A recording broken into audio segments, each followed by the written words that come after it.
Welcome back to New York City, Agent.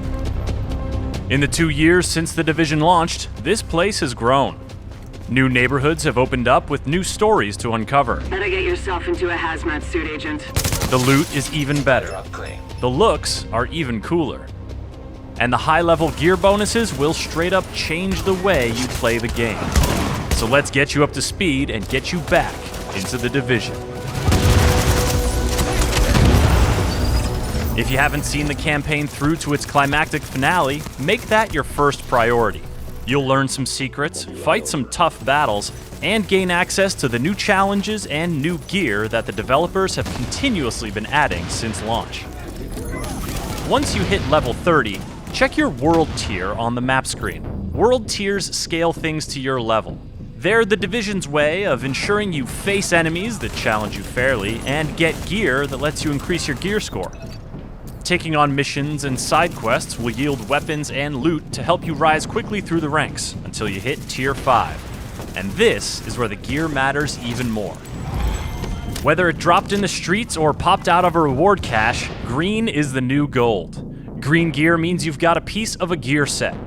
Equipping multiple greens from the same set is your key to unlocking some powerful new abilities. Some are supercharged boosts to your stats, like a 100% increase in critical strike chance with the Deadeye set. And some make your skills more effective, like the Firecrest set, making your flame turret shoot farther and do more damage. Others bend the very rules of what you thought possible, like the Lone Star set, automatically reloading your weapons when you switch them, or the D3 FNC set, letting you equip an SMG while rocking the ballistic shield. And then there are classified gear sets that offer even juicier benefits. Tinkering with new gear is a great way to optimize your character for how you like to play and what you like to do. And the Loadouts tab in your inventory screen lets you save your favorite arrangements while you experiment with new ones. So how do you get that good gear? The map screen is a solid place to start. Take on the daily missions, but scope the daily and weekly challenges before you dive in. You might earn extra rewards for, say, taking out cleaners by shooting their explosive tanks instead of just mowing them down. Safe houses are also good hubs to strike out from.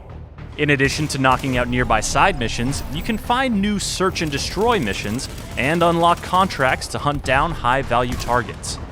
These may take you to nooks and crannies of the city that you've never been to before, like the sprawling new West Side Piers area that is free for all players.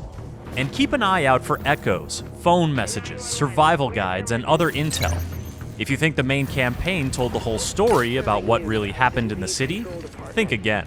These collectibles tell stories from all corners of New York City life, and it's fascinating to see and hear what different people did as the disaster unfolded, and wonder what you yourself might have done. There was a man walking down the street in a hazmat suit with... If you're ready to take on new kinds of challenges, head to the base of operations. Not only is this a great place to buy new weapons, gear, and cosmetic outfits, it's also the hub for accessing the 3 expansions. Underground, which was recently revamped in Update 1.8, plunges you into the subterranean tunnels of NYC to take on randomly generated dungeons populated by fierce foes and fiendish traps. Survival scatters you and your fellow agents across an instanced map where the rules have changed.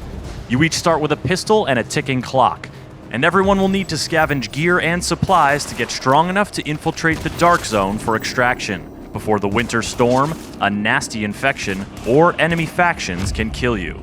They've taken Bravo. And in Last Stand, 2 teams of 8 players face off in a competitive match to control vital terminals in the Dark Zone.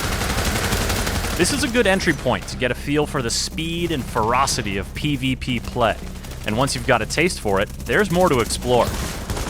Take on the challenge of survival in PvP mode, or duke it out in a deathmatch in the free skirmish mode.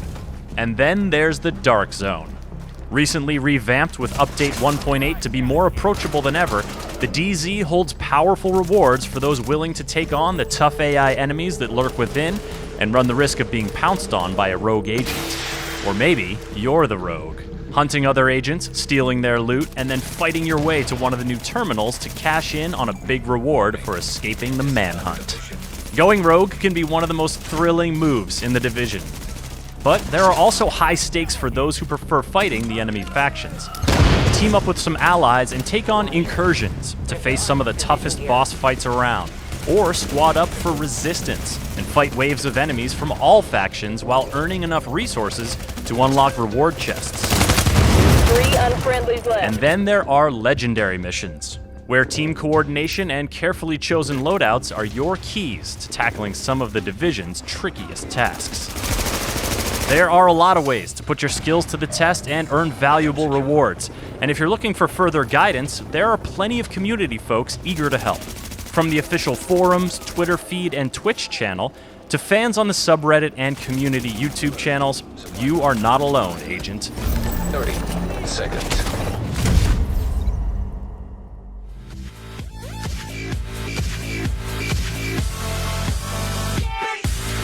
Like and share if you enjoy the video and think others might benefit from this, and of course subscribe and hit the notification button if you are new to the channel and want to be notified every time I post a video.